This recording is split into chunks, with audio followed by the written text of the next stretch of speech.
Magandang araw po sa inyong lahat. Heto na naman po ang isang kwento na mapapakinggan natin sa araw na ito. Ito ay tungkol kay John, isang lasinggerong magbubuko. Si John ay isang simpleng binata na mababa ang tingin sa kanyang sarili. Iniisip na wala siyang ibang silbi sa buhay kundi ang magtinda at magtimpla ng masarap na buko juice. Ngunit isang gabi, habang pauwi, isang kakaibang pangyayari ang bumaliktad sa kanyang mundo. Nasaksihan niya ang isang babae sa damuhan, nagpupumiglas sa isang halimaw. Hindi siya nagdalawang isip, sinagip niya ang babae sa kamay ng aswang. Sino kaya ang babaeng ito at ano ang magiging epekto ng pagtulong niyang yun sa kanyang buhay at negosyo? Kaya ba niyang harapin ang mga panganib na dulot nito o matutulad siya sa naging kapalaran ng kanyang mga magulang? Paano kaya tatalunin ni John ang malalakas na aswang, gayong wala naman siyang mutya o kapangyarihan? Sapat na kaya ang sandatang gawa sa pilak? Kaya nitong pumaslang ng kalaban o siya ang mamamatay? Pero bago ang lahat mga idol, huwag po nating kalimutan mag-subscribe at i-hit ang notification bell sa aking YouTube channel na The Voice Addict at Apong Isaak para sa mas marami pang makapigil hiningang kwentong aswang at katatakutan mula sa mundo ng kababalaghan. Umpisahan na po natin ang kwento. Eka, ba't ba ako nandito? Anong ginagawa ko sa lugar na to? Napatingin si John sa paligid. Nasa loob siya ng isang maayos na bahay. Maayos ang paligid, pero may kung anong kakaiba sa pakiramdam niya. Nakita niya ang isang batang lalaki na nakayuko at nakasiksik sa ilalim ng mesa. Tahimik lang ito. May nakasabit na bawang sa leeg nito, parang kwintas. Marami ring bawang sa paligid ng mesa kung saan siya nakatago. Maya-maya, nakarinig si John ng malakas na alulong mula sa labas, parang alulong ng aso. Maliban doon, may iba pang ingay na nanggagaling sa labas, parang may kumakalmot sa dingding, paulit-ulit, parang may kuko na dumudulas sa kahoy. Minsan mabagal, minsan mabilis. May mga bahagi din ng dingding na parang nasisira na. May malalakas na tunog din na parang may tumatalon sa bubong. Ramdam ni John na gumagalaw ang bahay sa lakas ng bawat yabag. Napatitig siya sa bata. Nakatitig din ito sa kanya. Nanginginig. Umiiyak na. Parang walang boses. Nandiyan na naman sila, Damian. Anong gagawin natin? Talagang sinusubukan ng mga aswang na yan ang pasensya ko. Sumusobra na sila. Ngayong gabi, hindi na ako basta-basta mananahimik na lamang. Sandali, Damian. Anong gagawin mo? Huminahon ka! Pumunta sa kusina si Damian at pinulot ang bolo na nasa ilalim ng lababo. Kinuha niya ang hasaan at dali-daling pinatalim ito ng gusto. Pinakatitigan, hinaplos ang mga simbolo sa hawakan at talim nito. Parang awa mo na, Damian. Kung ano man ang binabalak mo, huwag mo nang ituloy. Hindi natin sila kaya. Hindi natin sila katulad. Hayaan mo na lang. Aalis din naman ang mga yan mamaya. Aalis? Tapos babalik ulit? Paulit-ulit na lamang tayong tinatakot. Nabubuhay na tayo sa takot, Imelda. Ayoko na. Hindi pwedeng ganito na lang palagi. Visit yung mga aswang na yan. Akala nila, matatakot ako sa kanila. Pero Damian, paano naman kung mapahamak ka? Wala tayong laban sa kanila. Anong walang laban na sinasabi mo? Meron. At lalaban ako ngayon. Kaya humanda sila. Wag na, Damian, wag na. Nakikiusap ako sa'yo. Pabayaan mo na. Kung hindi ngayon, kailan pa tayo kikilos, Imelda? Kailan pa? Naiintindihan ko ang galit mo, Damian. Pero ang iniintindi ko lang naman ay ang pamilya natin. Paano kung masaktan ka? Paano kung mapatay ka nila? Paano kami ni Jan? Gagawin ko to para sa inyo. Para sa pamilya natin. Dahil mas lalong hindi tayo ligtas kung palagi na lang tayong matatakot sa kanila. Kaya kailangan ko na silang harapin. Wala na akong ibang pagpipilian pa. Damian, huminahon ka! Damian! Huwag mo na akong pigilan, Imelda. Masyado na tayong pinaglalaruan ng mga hayop na halimaw na yan. Tumahimik si Imelda. Hawak niya ang laylayan ng kanyang damit. Nanginginig. Alam niyang wala na siyang magagawa para pigilan ang kanyang asawa. Kung mamamatay man ako ngayong gabi, sisiguraduhin kong hindi ako mamamatay ng duwag. Tay! Tay, wag po! Huwag kayong lumabas! Sumugod si Jan at hinawakan ng braso ni Mang Damian, pero bigla siyang napatingin sa kanyang mga kamay. Nagulat siya. Hindi niya nahawakan ng kanyang ama. Dire-diretso itong lumabas ng bahay. Isinarado nito ang pintuan. Lumapit siya sa kanyang ina. Sinubukan niya itong yakapin, pero hindi rin niya magawa. Nakatayo ang nanay Imelda niya sa harap ng pinto. Pilit na pinakikinggan ang ingay sa labas. Nanginginig ang kanyang katawan. Pawis na pawis, kahit malamig naman ang hangin sa gabing yun. Nakatingala ang kanyang ulo at ang dalawang kamay niya ay magkadikit at nakatapat sa dibdib. Umusal siya ng isang mahinang panalangin. Panay ang sign of the cross. Diyos ko, iligtas mo po ang asawa ko. Iligtas niyo po kami, Panginoon. Malalim ang paghinga ni Imelda. Parang nauubusan na siya ng hangin. Pero pinipigilan niya ang sarili na mapahikbi. Ayaw niyang marinig siya ng kanyang anak na umiiyak. Ayaw niyang makita siya na nanghihina. Kahit nanginginig na ang kanyang mga tuhod at halos hindi na siya makatayo sa sobrang kaba. Pinilit niyang magkunwari na matatag siya, na hindi siya takot, na kaya niya. Dahan-dahan siyang napalingon sa mesa. Sa ilalim nito, naroroon pa rin ang batang si Jan. Yakap-yakap ang tuhod. Nakasubsob ang ulo sa braso. Nanginginig ang mga balikat. Tanda ng tahimik na pag-iyak. Lumapit si Aling Imelda. Dahan-dahang lumuhod sa tabi ng anak. Jan, anak, nandito lang si nanay, ha? Huwag kang matakot. Hindi kita pababayaan, anak.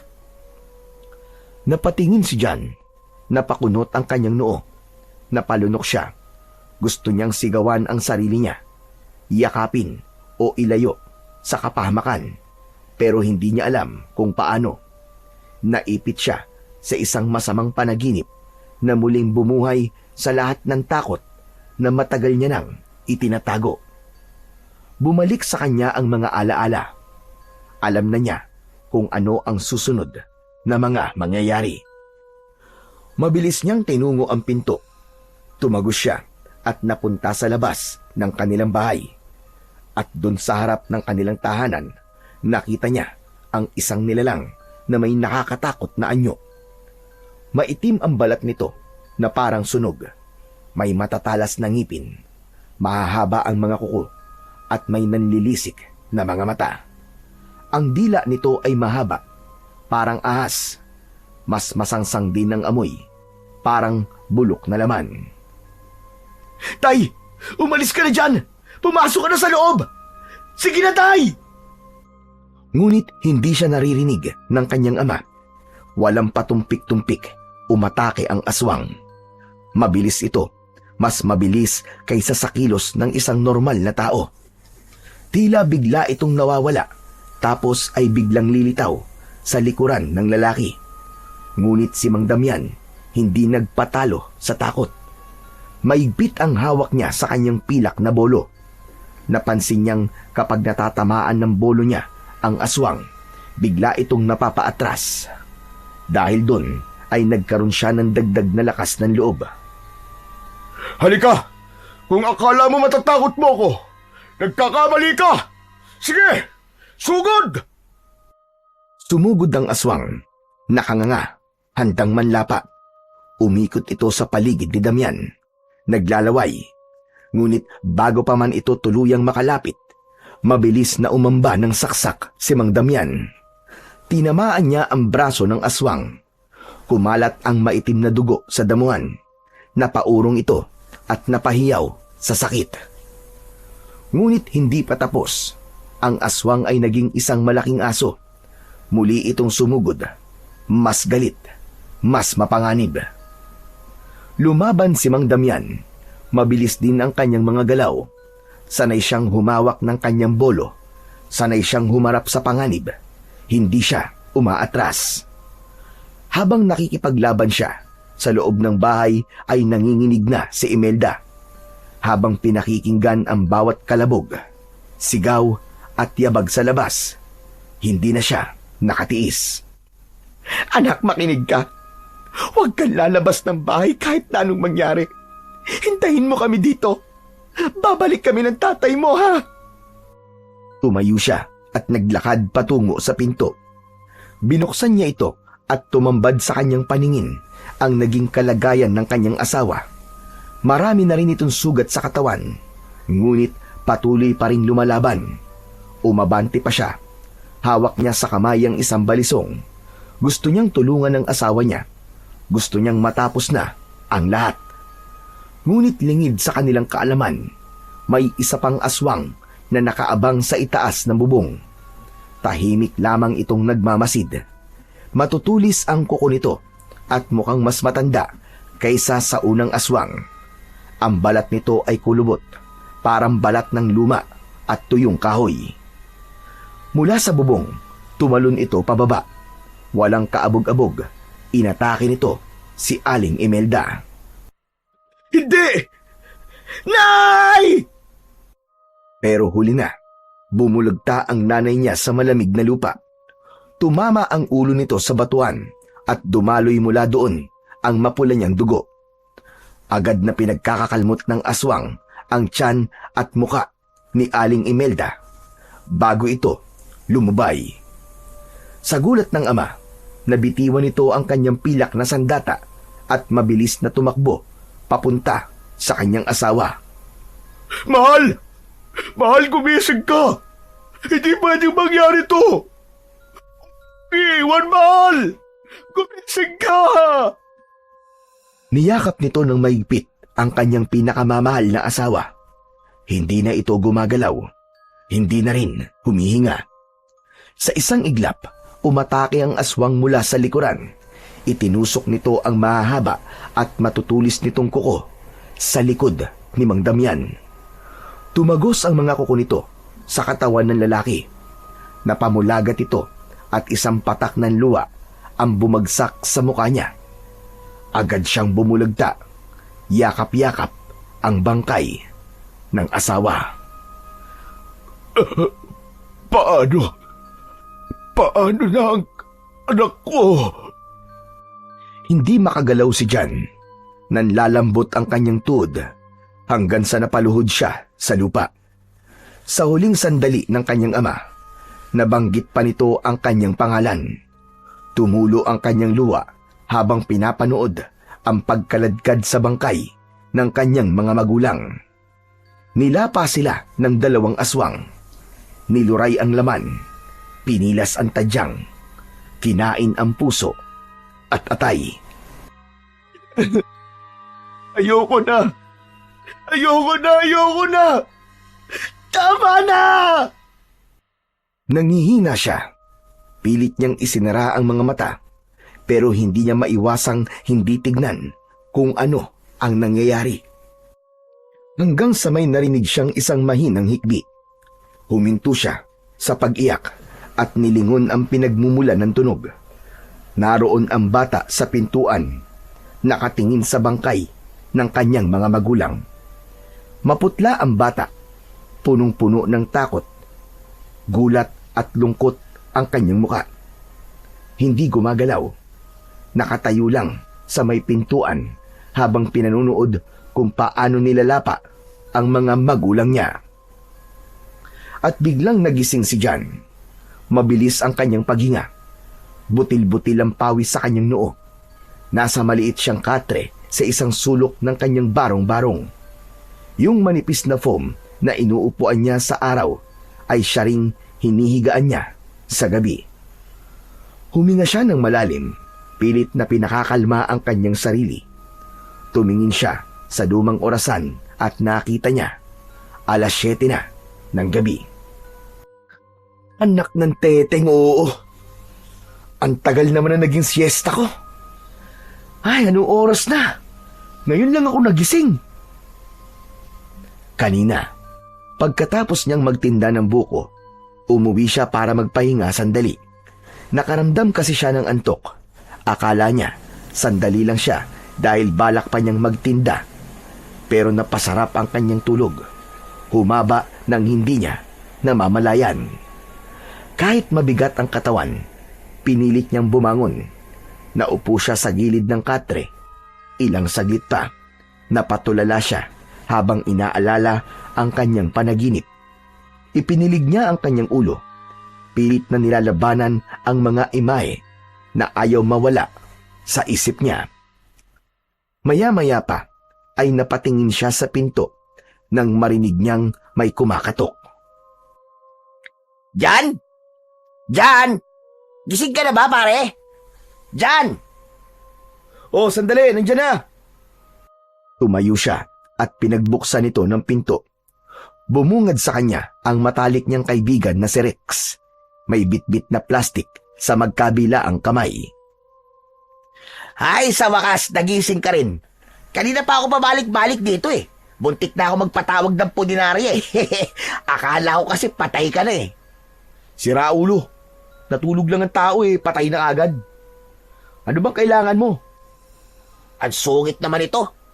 Nandito ako para masimulan na natin to. Aba, kanina pa ata kumunat tong binili kong pulutan natin eh. Kakahintay sa paggising mo. Kanina pa kaya ako inom na inom.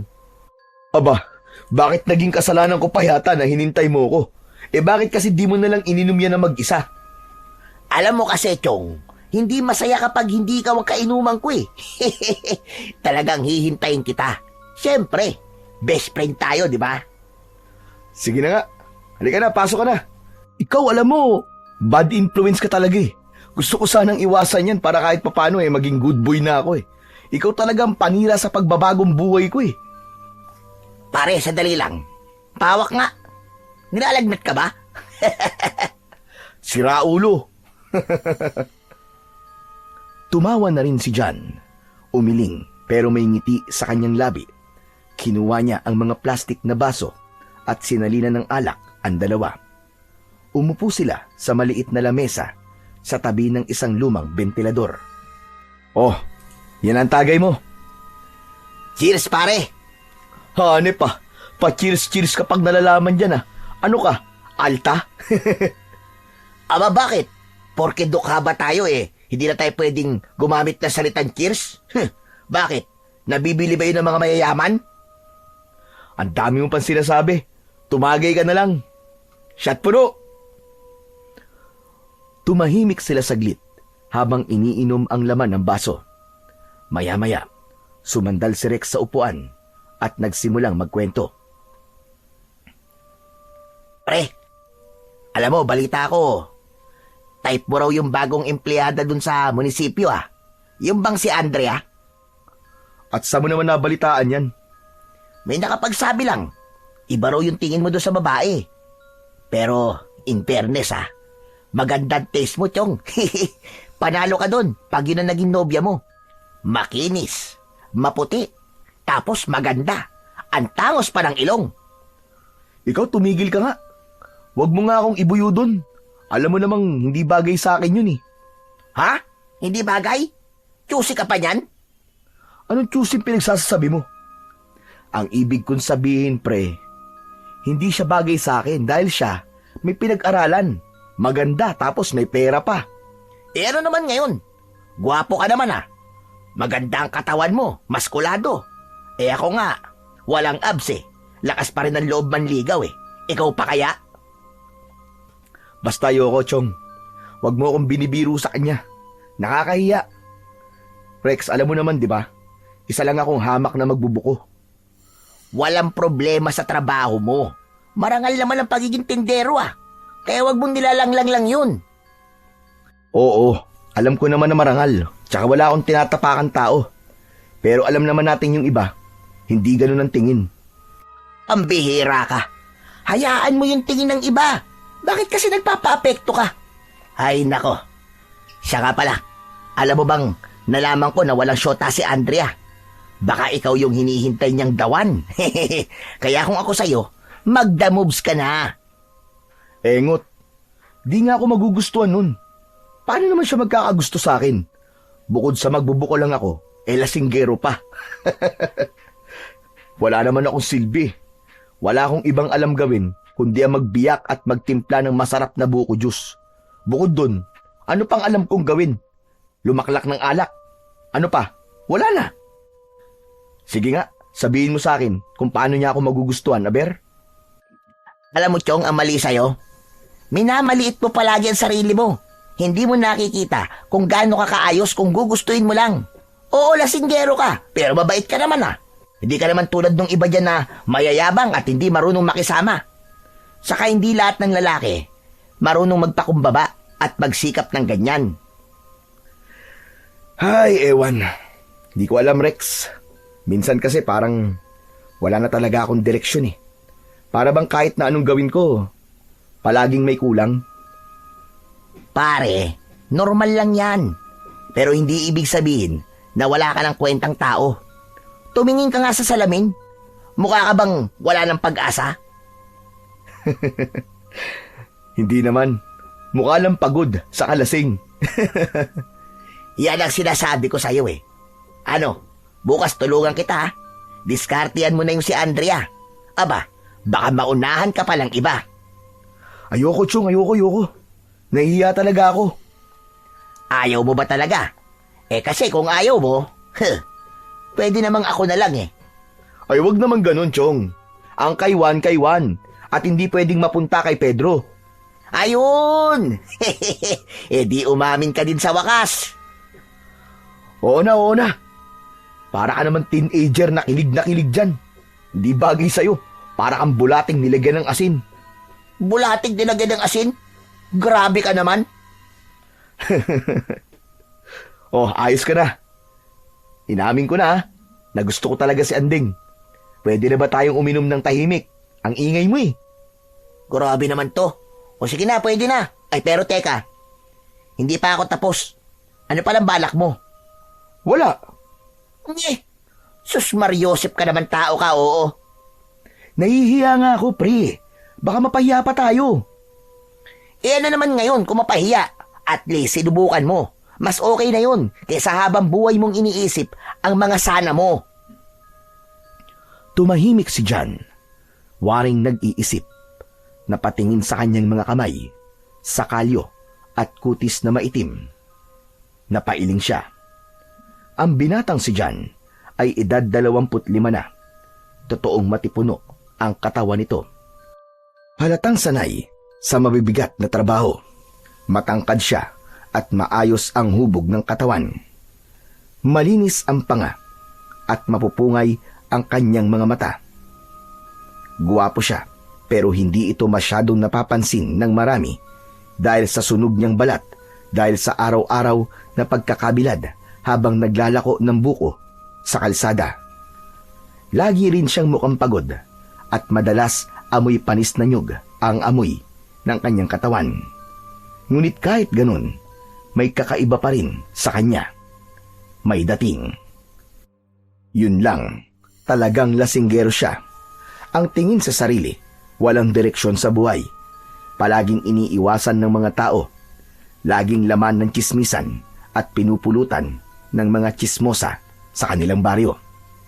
Pero si Rex ang natatanging nakakakita sa kabuuan niya na kahit marami siyang pagkukulang, mabuti siyang tao. Tahimik na ulit si John. Naging sunod-sunod ang tagay. Sa isip niya, nakikita niya ang maamong muka ni Andrea. Napangiti siya. Totoo ang sinabi sa kanya ng kaibigan si Rex. Wala siyang yaman Wala siyang maipagmamalaki kung sakali, pero meron siyang itinatagong konting tapang. Naisip niyang baka tama nga ang kaibigan niya. Baka oras na nga para ipaglaban ang kanyang nararamdaman. Alam mo, Chong, tingin ko may tama ka eh. Kung mapahiya man ako, di mapahiya. Basta, masabi ko kung anong nararamdaman ko sa kanya. Yan ang spirit. Iba ka talaga pag naratamaan ka ng alak no? Tumatapang ka no? Isang shot puno pa para mas tumapang ka na dyan.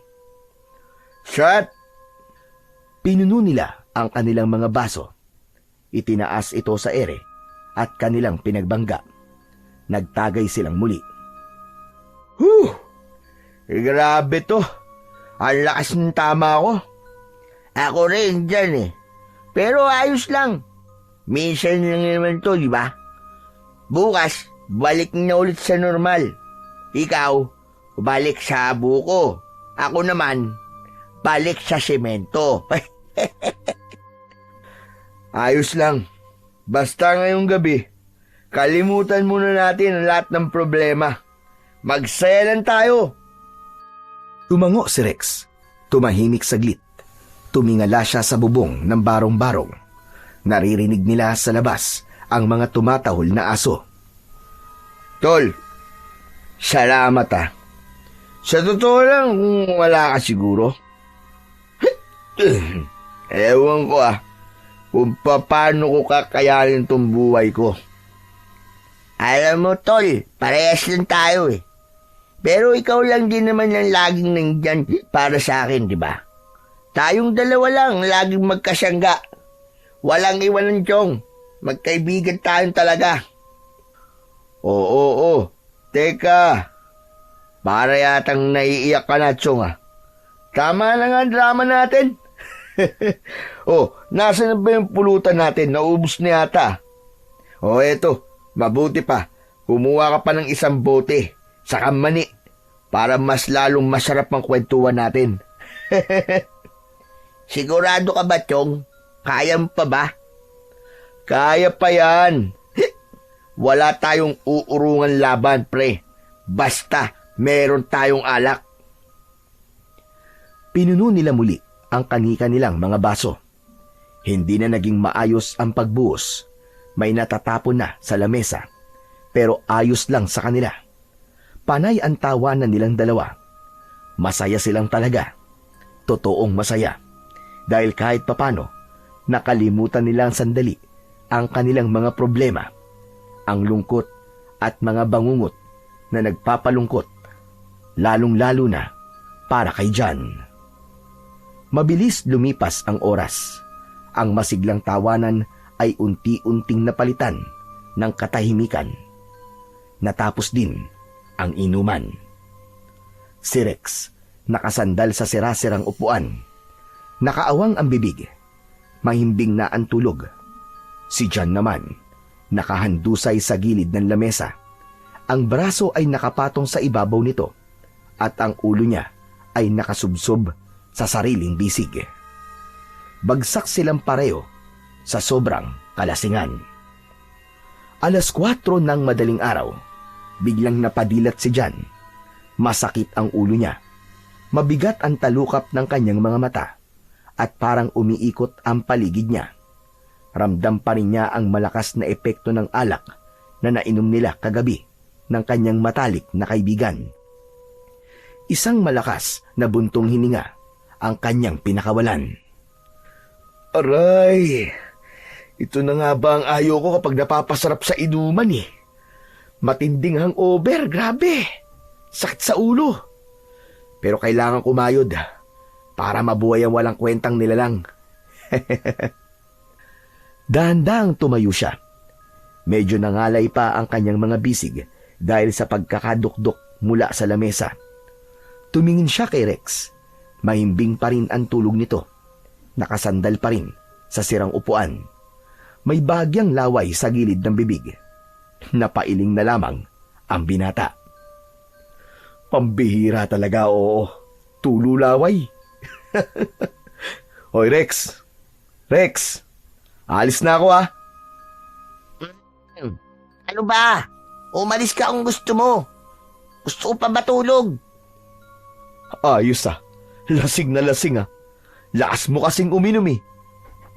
Tinignan niya ang orasan. Nakita niya ang oras. Napamura siya ng mahina. Kaya kahit matamlay at nanlalambot, sinubukan niyang bilisan ang pagkilos. Napapikit siya sandali habang hinahagod ang sariling batok at ulo. Nanginginig pa ang kanyang paa habang dinadampot ang tsinelas. Hindi pwedeng matulog pa. Sayang ang benta. Nagbihis siya, kinuha ang suot na pangalis at isinuot ang lumang sombrero. Kinuha niya rin ang kariton na nakaparada sa gilid ng kanyang barong-barong. Mabuti na lamang at nilinis niya kagabi yun bago pa sila uminom. Maayos ang lagayan ng yelo, kutsilyo at mga plastik na baso at bote. Ang poblasyon ay malapit lang sa kanilang baryo. Hindi kailangan ng tricycle para sa kanya. Kayang-kaya niyang lakarin. Doon siya kumukuha ng buko mula sa mga biyahero na galing pa sa ibang lugar. Sariwa ang mga yon at mura pa ang presyo. Nakasanayan na niya ang ganitong gawain sa halos araw-araw. Habang tinutulak ang kariton, patuloy ang pagkirot ng kanyang ulo dahil sa hangover. Madilim pa ang daan na kanyang tinatahak. Naramdaman niya ang malamig na simoy ng hangin. May konting hamog pa sa paligid. Nang malapit na siya sa bayan, may narinig siyang tila nagkakagulo sa may unahan. May boses ng matanda na tila nagmamakaawa. Nagmamadali siyang humanap ng matataguan sa gilid ng isang tindahan na sarado pa. Sumilip siya at sinikap na makita kung ano ang nangyayari sa ilalim ng ilaw ng poste. May 3 kabataang lalaki. Iniikot-ikutan ang isang matandang payat at mukhang matagal nang hindi nakakakain ng maayos. Lukot ang muka niya at punong-puno ng mga linya. Mahaba ang buhok niya, magulo at parang hindi na nagsusuklay ng ilang taon. May balbas din ito na makapal at puti na ang kulay. Ang suot nitong damit ay lumang t-shirts na halos butas-butas na. Naka-shorts lang, nakupas at sira na rin ang laylayan. Wala siyang suot na tsinelas at halatang sanay na sa malayong lakaran dahil makapal at magaspang na ang mga kalyo sa paa. Maawa kayo sa akin! Huwag niyo naman akong saktan! Wala naman akong ginagawang masama sa inyo! Ngunit ang mga kabataan, halatang lasing at bangag, palakad-lakad pa rin na parang wala sa kani-kanilang mga sarili. Isa sa mga ito ang biglang tumulak sa matanda, hanggang sa napasubsob ang matanda sa kalsada. Aray! Tama na! Huwag! Maawa na kayo sa akin! Napakuyom ang kamao ng binata. Hindi na niya matiis. Kahit masama ang pakiramdam niya, bumalik siya sa kanyang kariton at lumapit sa mga tambay. Hoy! Mga kumag! Anong ginagawa niyo, ha? Manahimik ka! Kung ayaw mong pati ikaw saktan namin! Pakialamero ka! Ano ngayon sa inyo kung pakialamero ko, ha? Ayoko na may inaaping matanda. Lalong-lalo na sa harap ko. Kaya mabuti pa. Tigilan nyo na yan. At bakit naman kami makikinig sa iyo, ha, Aber? Dahan-dahang inilabas ni Jan ang kanyang itak mula sa ilalim ng kariton. Aalis kayo o tatagpasin ko mga leeg nyo. Biglang natahimik ang lahat. Walang nakaimik sa 3 kabataan. Natakot din sila at kinabahan nang makita ang itak na hawak ng binata. Isa-isa silang nagsialis. Nagmumura habang papalayo. Naiwan si John, nakatayo pa rin habang nakataas pa ang itak. sa kanyang mga kamay. Anak ng teteng oh. Huh! Buti na lang wala na sila. Lakas ng kabog ng dibdib ko ah. Nang masigurong wala na ang mga tambay na yon, doon lamang tila nakahinga ng maluwag ang binata. Pero ang tuhod niya nanginginig. Halos mapaupo siya sa bangketa. Agad niyang pinunasan ang kanyang pawis sa noo. At pagkatapos nun, doon pa lang siya napalingon sa matanda. At tatang, ayos lang po ba kayo? Oo, iho. Ayos lang. Salamat nga pala. Kundi dahil sa'yo, baka hindi na ako makauwi ng buo. Naku, wala pong anuman yun. Pero ano po bang ginagawa niyo dito ng ganitong oras? Napagtitripan tuloy kayo ng mga adik dito. Yun na nga, iho. Mangyaring may usapan kasi kami ng isang kakilala ko na dito magkikita o dito ko raw siya hintayin. Pero hindi ko naman siya nakita dito. Ganun po ba? Naku baka kung iiwan ko po kayo dito baka balikan po kayo ng mga mokong na yun. Saan ho ba kayo nakatira? Naku, wala na akong bahay, iho. Nasunog kasi ang kubo ko sa tabi ng ilog. Simula nung masunog yun, kung saan-saan na lamang ako napadpad. Minsan dito, minsan sa palengke. Basta kung saan may lilim at bubong, dun ako. Napatingin si John sa matanda. Mahina na ang boses nito at tila nauubusan ng lakas. Napansin niya rin na nanginginig ang mga kamay nito. Tatang, nanginginig po kayo ah. Dahil po ba yan sa gutom? Oo, amang. Ilang araw na akong hindi kumakain. Maski tupig, madalang akong makainom. Napabuntong hininga si John. Kahit masakit pa rin ang ulo niya at nanlalambot, hindi niya magawang iwan ang matanda. Kaya naman, mabilis siyang nag-isip. O sige, ganito na lang po tatang. Sumama po muna kayo sa akin. Pupunta po kasi ako ng poblasyon para umangkat po ng buko. May malapit po na karinderya doon. Bibilang ko na lang po kayo ng kape at tinapay tapos titignan po natin kung meron po kayo doon mapagpapahingahan kahit panandalian lamang. Hindi agad nakasagot ang matanda. Tinignan niya si John tapos tumango ng marahan. Tinulungan ni John na makatayo ang matanda. Salamat, iyo. Napakabuti mo. Bihira lamang ang mga taong tulad mo. Naku, wala po yun, tatang. Tara na po. Baka mamaya balikan tayo ng mga adik na yun Tahimik silang naglakad patungong poblasyon. Madilim pa rin ang paligid. Kaunti lamang ang ilaw sa kalsada, kaya't maingat silang naglalakad. Hawak ni John ang hawakan ng kanyang kariton, habang si Apo Karding naman ay tahimik lang na sumusunod sa likod niya. Habang naglalakad sila sa gilid ng kalsada, nagsimulang magsalita si John. Tatang, nakalimutan ko, ano nga po palang pangalan nyo? Ako si Karding, pero tinatawag nila akong Apo Karding. Ganun po ba? Kung ganun, yun na rin po ang itatawag ko sa inyo. Apo Karding. Buti at dumating ka talaga kanina, iyo. Sakto yung paglabas mo ng maaga. Yung mga batang yun, wala silang magawa. Kaya nga po dumarami na po talaga mga pasaway na kabataan dito. Ibang-iba na po ang henerasyon. Kaya, payo ko po sa inyo, wag niyo na pong uulitin to. Kung makikipagkita po kayo sa isang kaibigan, mas piliin niyo po ang araw. Wag po sa gabi. Tsaka wag po kayo magpapadilim sa kalsada. Tama ka. Hindi talaga dapat. Alam nyo, ganito po talaga ako Kapag ganitong oras, gising na po ako.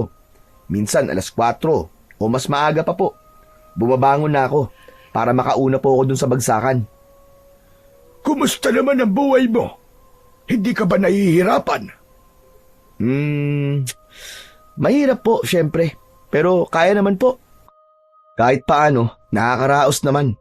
Kahit mainit sa maghapon, tiis lang. Basta may benta. Ayos na. Sandaling natahimik si Apo Karding. Halatang pinakikinggan niya ng mabuti ang binata habang sila ay naglalakad. Noon po, medyo nahihiya pa po ako sa ginagawa ko eh. Kasi habang yung iba, may mga uniforme, nasa opisina o may magagandang negosyo, ako naman po, nandito lang po sa kalye. Naglalako po ng buko sa gilid-gilid. Oh, ano namang masama doon? Wala ka naman tinatapakan tao, di ba? At napapakain mo ang sarili mo mula sa perang kinikita mo sa marangal na paraan. At napapainom pa po ng alak nang walang sawaan. Abay, ayos na ayos pala buhay mo, iyo ah. May kita ka na, may alak ka pa. Yun nga lang po, may kulang talaga eh. Wala pa po akong asawa. Wala siguro magkagusto sa tulad kong isang magbubuko lang. Hindi mo kailangan madaliin yan. Basta't magpakatino ka lang at huwag kang mawawalan ng pag-asa. Yung tamang tao, darating din yan sa tamang panahon. Sana nga po. Kasi minsan parang wala naman talagang patutunguhan tong ganitong buhay eh. Mali ka. Ito ang isipin mo, iyo. Ang mahalaga, hindi ka tumitigil. Tuloy-tuloy ka lang. Ang taong nagsisikap, laging may aasahang ginawa kahit papano. Kahit mabagal. Basta't dire-diretso ka lang. Napatingin si John sa matanda. Hindi niya inaasahan na ganito pala ito magsalita. May lalim, may laman. Tatang, Apo Karding, nakakagaan ng loob yung marinig ah. Salamat po ah. Kayo po ba? Matagal na po ba kayo dito? Abay, oo naman. Dati pa ako dito. Pero mula nga nang masunog ang bahay ko, kung saan-saan na lamang ako nakarating. Wala na rin akong pamilya. Nako, parehas po pala tayo. Ako rin po eh. Wala na rin po akong pamilya. Mag-isa na lang po ako nakatira sa bahay kong tagpi-tagpi. May maayos po kaming bahay dati. Kasama ang mga magulang ko. Ang kaso, wala eh. Bata pa lang po ako, namatay na sila. Yung mga kamag-anak ko po, na kumupkup sa akin, inangkin na yung bahay namin. Wala na rin po akong nagawa. Kung minsan talaga, ang buhay at tadhana ay sadyang malupit. Oo nga po eh.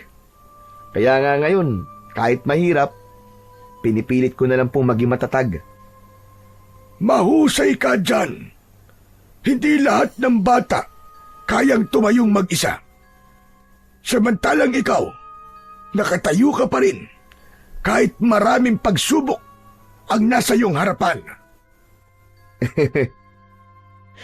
Salamat po, Tatang. Hindi ko po alam kung hanggang kailan po ako ganito. Pero habang kaya ko pa, bira, laban lang po. Ngumiti si John. Gumaan ang pakiramdam niya. Matagal na siyang hindi nagkikwento ng ganito sa ibang tao. Sa saglit na pag-uusap nila ng matanda, marami siyang natutunan at marami siyang naramdaman. Nalaman niyang may handang makinig at may handang umintindi sa kanya. Nagpatuloy sila sa paglalakad. Alam mo, Tatang, parehas lang naman tayong walang kasama sa buhay. Kung gusto niyo po, doon na po kayo tumira sa akin. Walang sumagot. Biglang napatigil si John at lumingon sa likod. Ngunit wala na doon ang matanda. Hala, nasa na yun? Anak ng teteng, oo. Tatang! Apo Karding! Apo Karding! Tumingin siya sa kaliwa, sa kanan at sa likod. Pero wala siyang nakitang Apo Karding. Inikot niya ang kanyang paningin sa paligid. Walang tao, ni hindi niya narinig ang mga yabag ng matanda na umalis. na wala itong parang bula. Apo Karding! Anak ng teteng. Abay, wag naman kayo nagbibiro ng ganyan. Nasaan ba kayo, Apo Karding? Ano ba to? Ano bang matanda yun? Kinilabutan siya. Parang may malamig na hangin na dumaan sa batok niya. Bumilis ang tibok ng kanyang puso. Mas lalo pa siyang ninerbiyos nang biglang may umalulong na aso sa tabi ng kalsada. Mabilis niyang itinulak ang kariton paalis. Hindi na siya lumingon pa. Sa isip niya, baka multo ang matanda. Pagdating sa poblasyon, pinilit niyang wag na lang isipin ang nangyari. Nag-focus siya sa kanyang dapat na gawin. Nakita niyang may mga biyahero na nag-aabang. Naghahanda na rin ng kanilang mga paninda. Lumapit siya sa suki niya. Pinapili na siya kagad ng mga buko. Pinili niya ang malalaki at mabigat. Matapos magbayad, iniligay na niya ang mga ito sa kanyang kariton. 6:00 ng umaga, dumaan na siya sa bilihan ng yelo at asukal. Saka siya pumwesto sa dati niyang lugar. Inihanda na niya ang kanyang mga paninda. Habang nag-aayos siya, may napansin siyang bolo sa gilid ng kanyang kariton. Uy! Bolo to ah! Kanina naman to galing? Ba't nandito to sa kariton ko? Kinuha niya yon. Namangha siya sa nakitang talim nito. Medyo mabigat at malapad to kumpara sa gamit niyang itak. Hindi matulis ang dulo nito. Parang malapad na itak na pinutol sa dulo. Hinugasan niya ito at sinabon, saka sinubukang gamitin. Pinatong niya ang buko sa kariton at tinaga ito. Uy! Ayos ah! Ang talim naman ito! Walang kahirap-hirap! Pero kalaunan, tinigil din niya ang kanyang ginagawa. Hindi ko alam kung saan ang galing to o kung saan to ginamit. Mabuti pa siguro itapong ko na lang mamaya to. Baka mamaya ginamit pa tong murder weapon eh. Tapos nahawakan ko pa. Eh di tiklo ako. May naiwang fingerprints ko rito. Nako. Teka. Ano kaya? Mabuti pa itago ko na lang to. Isinuksok niya ang bolo sa ilalim ng kariton. Itinapon niya ang mga buko na nabiyak na niya at saka siya naghugas ng kanyang mga kamay. Magandang umaga. Uy, Andrea, ikaw pala. Magandang umaga din. Anong kailangan mo? Nagtitinda ka na ba? Baka gusto mo naman akong pagbilan ng 1 piraso. Yung sariwa yung sabaw lang. Walang halong asukal. Masama kasi pakiramdam ko eh. May UTI na naman yata ako. Ha? Sige. Isa lang ba? Oo, isa lang. Hindi ba sumasakit ang tiyan mo pag umiinom ka nito ng ganito kaaga? Hindi naman. Magaan nga sa pakiramdam eh. Masarap sa tiyan. Mas nakaka-refresh. Namili ng magandang klasing buko si John. Yung malauhog kung tawagin. Pinutasan lamang niya ang dulo nito sa kanya nilagyan ng straw bago iabot kay Andrea. Heto na po, ma'am. Magkano? Huwag na. Libre na yan. Sa'yo na. Hala, wag naman, nakakahiya. Buena mano yata ako eh. Magkano to? Babayaran ko. Hindi, ma'am. Libre ko na po talaga yan sa inyo. Sigurado ka ba? Opo. Sabi mo yan ha. Salamat. Pero sa susunod, pag bumili ako ulit, doble na ang bayad ko sa'yo. Salamat ulit, John. Tumalikod na si Andrea at habang papalayo ito, napatulala si John. Napangiti siya ng mag-isa. Napakamot sa batok habang tinititigan ang papalayong dalaga. Hindi ako makapaniwala. Kilala niya ako. Biglang umabog ang dibdib niya. Parang hindi siya makapaniwala. Hindi niya matiyak kung napangiti siya dahil sa libre niyang naibigay na sabaw ng buko o dahil binanggit ni Andrea ang pangalan niya. Buo at malinaw. Pambihira! Kilala niya talaga ang pangalan ko. Napaupo siya sa tabi ng kariton. Napailing na may ngiti. Bakit niya alam ang pangalan ko? First time pa lang naman niya na bumili sa akin. Kinilig ang binata. Kakaiba ang saya na nararamdaman niya ng mga sandaling yun. Kahit puyat, pagod at may hangover, naging magaan ang kanyang araw. Nawala ang lahat ng bigat. Maagang napaubos ni John ang kanyang paninda. Marami ang nauhaw sa init ng panahon. Kaya naman, 2:00 pa lang ay ubos na ang laman ng kanyang kariton. Masaya siyang umuwi. Ayos ah! Swerte pa lang magbigay ng libre sa unang customer. Pagdating sa bahay, agad siyang dumiretso sa kusina. Kumuha siya ng pitsil, naglagay ng tubig at maraming yelo. Halos maubos niya ang laman ng pitsil sa iisang tungga lang. Mainit pa rin ang pakiramdam niya, pawis na pawis, at tila pagod na pagod ang katawan niya sa dami ng pangyayari ngayong araw. Balak sana niyang humilata at matulog kahit saglit, pero napansin niya ang isang bote ng alak sa ilalim ng lamesa. Natira nila ito ni Rex kagabi. Hindi na nila naubos dahil sa sobrang kalasingan. Napahinto siya. Sandali siyang tumitig sa bote at napalunok.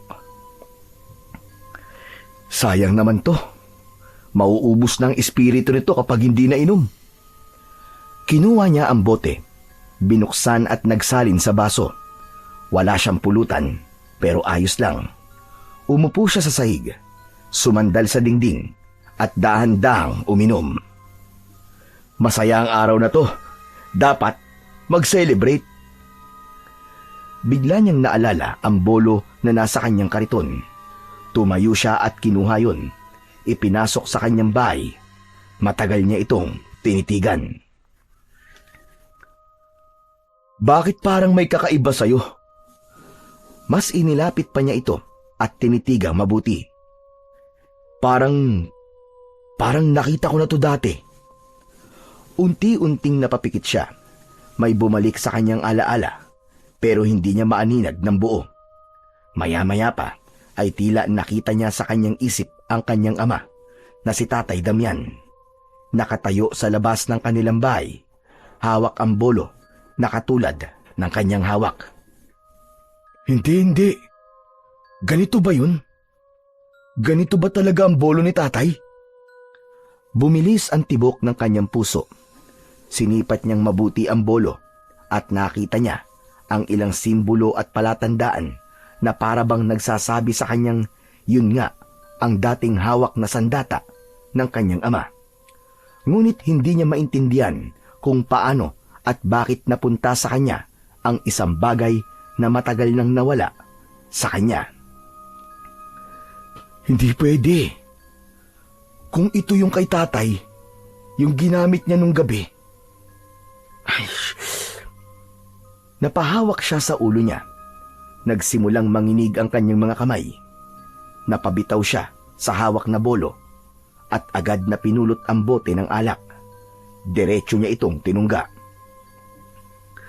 Paanong napunta to sa akin? Bumuntong hininga siya. Unti-unting lumuha ang kanyang mga mata. Kinuha niya ulit ang bote at tinungga ang natitirang alak. At nang maubos niya to, dahan-dahan siyang humiga sa banig at ipinikit ang mga mata. Ngunit ilang sandali lang ay biglang may kumatok sa pintuan. Tumayo siya at pinagbuksan niya ito. Kapitbahay nila ito. Ibinalita nito sa kanya na naaksidente si Rex sa construction site. Nalaglag. Ano? Ano sabi mo? Naaksidente si Rex? Inulit ng lalaki ang kanyang sinabi. Hindi na nag-aksaya ng panahon si Jan. Nagpalit na lang siya ng tsinelas at agad na nagpunta sa poblasyon kung saan naroon ang klinik. Pagdating niya doon, nakita niya ang kaibigan si Rex na nakahiga. May benda ang braso. Rex, tol! Ano nangyari sa'yo? Konting aksidente lang, Chong. Pero ayos na ako. Maswerte pa rin kasi na-dislocate lang ang braso ko. Malayo sa bituka. Matagal pa ang buhay ko, no? Sira ulo. Mabuti di na bagok ang ulo mo. Tumama din naman. Pero syempre, matigas ang bungo ko eh. Kaya walang epekto. Ano pa ba ang kailangan mo dito? May maitutulong ba ako? Yun na nga, pre. Nahihiyaman ako pero sige na nga. Mangungutang sana ako pandagdag sa ibabayad ko dito. Babayaran ko rin kagad kapag nakabalik na ako sa trabaho. Meron naman ako ditong ipon. Ipapahiram ko sa'yo. Ayos. Salamat, pre, ha. Abait mo talaga. Pakis nga. Oo, wag na. Pinautang ka lang mangkikis ka na. O heto, kunin mo. O siya nga pala, uuwi rin ako mamaya ah. Ayos lang, pre. Mamaya, nandito na rin siguro si nanay. May makakasama na ako. Baka kasi bukas pa ako makalabas dito eh. Ayos naman pala pre. O sige, habang wala pa siya dito, ako na muna ang bantay mo. Nagkwentuhan pa sila ng konti nang masigurong ligtas na si Rex at may nag-aasikaso na. Nagpaalam na ang binata. Gabi na rin at kailangan niya ng magpahinga para sa panibagong araw ng pagtitinda. Madilim na ang paligid nang lumabas siya sa klinika. Sa kalagitnaan ng kanyang paglalakad, napahinto siya. Tinignan niya ang paligid. Medyo madilim at di sumasapat ang ilaw ng mga poste sa gilid ng kalsada. Pambihira naman kasing lugar to. Ang yaman-yaman ng munisipyo ni hindi man lang mabigyan ng pansin ng mga aandap-andap na mga ilaw dito. Ay nako, kung ako lang talaga magiging mayor dito, ilalapit ko talaga ang buwan para lumiwanag talaga. Nagpatuloy siya sa paglalakad. Paminsan-minsan ay napapalingon kapag nakakarinig ng mga kaluskos. Nung una ay hindi naman siya natatakot dahil madami pa rin namang naglalakad ng oras na yon. Ngunit nang makarating siya sa isang bahagi ng lugar na wala na masyadong tao at ang paligid o gilid ng kalye ay puro talahiban, naging malikot na ang kanyang mga mata. Lalo pa at naalala niya si Apo Karding na inaakala niyang isang multo. Maya-maya pa, may narinig siyang impit na iyak. Mahina at halos hindi marinig. Hala, ano yun? Parang may umiiyak ah. Napalingon siya sa gilid ng daan, sa pinakamadamong bahagi. Agad siyang kinilabutan. Unang naisip niya ay ang tumakbo kagad, pero bigla siyang natigilan nang mas lumakas ang iyak nun. Wag! Pakawalan mo ako! Tulong! Tulungan niyo ako! Malinaw na isang babae ang umiiyak. Sumisigaw at humihingi ng tulong. Kasunod nun ay may isang babae ang biglang lumabas mula sa talahiban. Tumatakbo ito, halos madapa. Andrea! Hindi siya makapaniwala. May lalaki sa likod nito. Mabilis ang hakbang, para bang hayok na hayok. Lumapit siya kay Andrea. Andrea, ano nangyayari? Jan, umalis ka na! Umalis ka na! Huwag ka nang lumapit! Pero hindi siya umatras kahit wala siyang dalang sandata. Kahit natatakot, tumakbo siya palapit. Hindi niya magagawang iwan si Andrea. Paglapit niya ay agad niyang dinambaan lalaking sumusunod. Pinagsusuntok niya ito. Walang lubay, pero parang wala lang. Nang tignan niya ang mukha ng lalaki, nanlaki ang kanyang mga mata. Hindi ito tao. Mapupula ang mga mata nito. May matatalas na pangil. Kulubot at maitim ang balat nito. Diyos ko po! Aswang! Hindi siya kagad nakagalaw sa gulat. Sa pagkabigla niya, bigla siyang ibinalibag ng nilalang at siya ang napailalim. Naramdaman niya ang bigat ng katawan nito sa ibabaw niya at ang matatalim nitong kuko sa kanyang balikat. Nakatitig sa kanya ang aswang. Nakahanda na itong sagpangin siya. Ngunit bigla itong napatigil nang may isang malakas na hampas ng bato ang tumama sa ulo ng nilalang. Napahiga ito sa lupa at agad na hinawakan ng ulo. May itim na dugong dumadaloy mula dito. Halika na dyan! Umalis na tayo! Bumangon ang binata. Nanginginig. Nakita niya si Andrea na may hawak na malaking bato sa kamay. Binitiwan ito ng dalaga, saka siya hinawakan sa kamay. Tara na, dali! Umalis na tayo dito! Tumakbo sila. Napalingon si Jan sa nilalang. Nakita niyang tumayo ito at nagbago ng anyo. Naging isang dambuhalang aso. Itim na itim. Natigilan si Jan. Nanginig ang tuhod niya. Hindi siya makapaniwala sa kanyang nakikita. Pumasok sa isip niya ang gabi ng pagkamatay ng kanyang mga magulang. Ganitong ganito ang nilalang. Ganitong ganito ang itsura ng hayop na lumapa sa kanyang ama at ina. Diyan, ano ba? Mamamatay tayong pareho kapag naabutan niya tayo. Kailangan bilisan mo na. Inila siya ni Andrea palayo.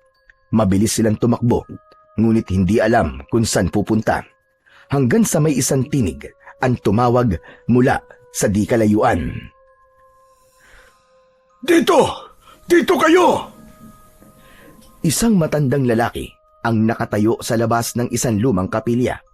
May hawak itong kandila sa kamay. Apo Karding? Bilis! Pumasok kayo dito! Bago pa niya kayo maabutan! Mabilis silang pumasok sa lumang kapilya. Nang maisara ang pinto, isinalya ni Apo Karding ang isang kahoy na upuan sa likod nito para masigurong hindi basta-basta mabubuksan. Kapwa hingal si Jan at si Andrea. Parang aatakihin sa kaba. Paanong... Teka. Tao ka ba? Dahan-dahang lumapit si Jan sa matanda. Nakatitig sa mukha nito. Nanginginig ang kanyang mga kamay, pero lakas loob niyang hinawakan ang braso ni Apo Karding. Mainit ang balat nito. Nang masiguro niyang tao ang matanda, napaupo siya sa sahig at napasandal sa pader. Isang malakas na buntong hininga ang kanyang pinakawalan. Para siyang nabunutan ng tinik. Bakit mo tinatanong kung tao ako? Bakit? Mukha ba ako multo? Paano naman po kasi Apo Karding nung huli po tayong nagkausap? Bigla na lamang po kayo nawala eh. Wala lang. Gusto lang kitang takutin noon para masubukan kung matatag ba talaga ang loob mo sa ganung mga bagay. Pambihira naman kayo. Sa tanda niyong yan, nantitip ka pa. Hayaan mo na. Gusto ko lang naman talaga mapatunayan kung matapang ka. Kaya ako ginawa yun. At masasabi kong matapang ka nga. Matapang? Muntik na nga akong inatake sa ginawa niyo eh. Teka nga ho pala. Bakit may aswang po dito sa poblasyon? Matagal nang may gumagalang aswang sa lugar na ito dyan. Ilang beses ko na silang nakikita. Tahimik lang sila. Pero may mga pagkakataong hindi sila nakakapagpigil. Lumalabas ang pagiging aswang nila. Yung mga natatagpo ang mga patay minsan dito. Sila ang may kagagawan nun. Mga hayop talaga ang mga yan. Alam niyo ba, Apo Karding? Mga aswang po ang pumatay sa mga magulang ko. Halos mahigit 2 dekada na po. Buhat nang mangyari yon. Kaya akala ko po wala na sila. Meron pa rin pala. Hindi naman sila nawawala eh. Nandyan lang sila sa ating paligid. Bumabalik-balik kapag gutom. Itong kasama mo, sino siya? Si Andrea po. Siya talaga yung balak na aswangin ng aswang na yun eh. Oo nga pala. Anong ginagawa mo sa damuhan ng ganitong oras? May inutos kasi sa akin sa munisipyo. Tinapos ko muna. At yun, inabot ako ng gabi. Naglalakad ako nang biglang may lumapit sa akin. Akala ko hold upin lang ako. Pero bigla niya akong kinaladkad sa damuhan. Doon ko nakita ang mukha niya. Grabe! Halimaw siya! Nagsisisigaw ako. Mabuti na lang at dumating ka dyan. Kung hindi, baka patay na siguro ako ngayon. Ha?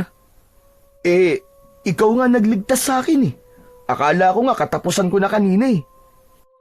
Hindi naman kasi basta-basta mapapatay yun. Kaya kailangan magtulungan tayo. Aswang yun eh. Tao lang tayo. Yumuko si Andrea, parang muling kinilabutan at nakaramdam ng takot. Biglang may narinig silang kumaluskos sa labas ng kapilya. Sumunod ang isang mahabang alulong. Nanigas ang katawan ni Jan at ni Andrea sa takot. Nang marinig yun, agad kumilos si Apo Karding. May kinuha siya sa isang sulok at nakita ng dalawa na asin ang bitbit nito. Agad nitong sinabuyan ang pintuan, ang mga bintana at ang sahig sa paligid nilang tatlo. Ano po yan, Apo Karding?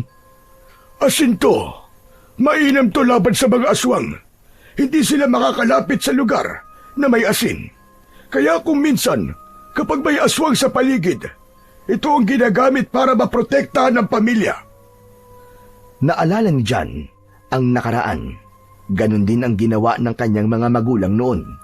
Nagsasaboy sila ng asin sa bahay at nagsasabit din ng mga bawang.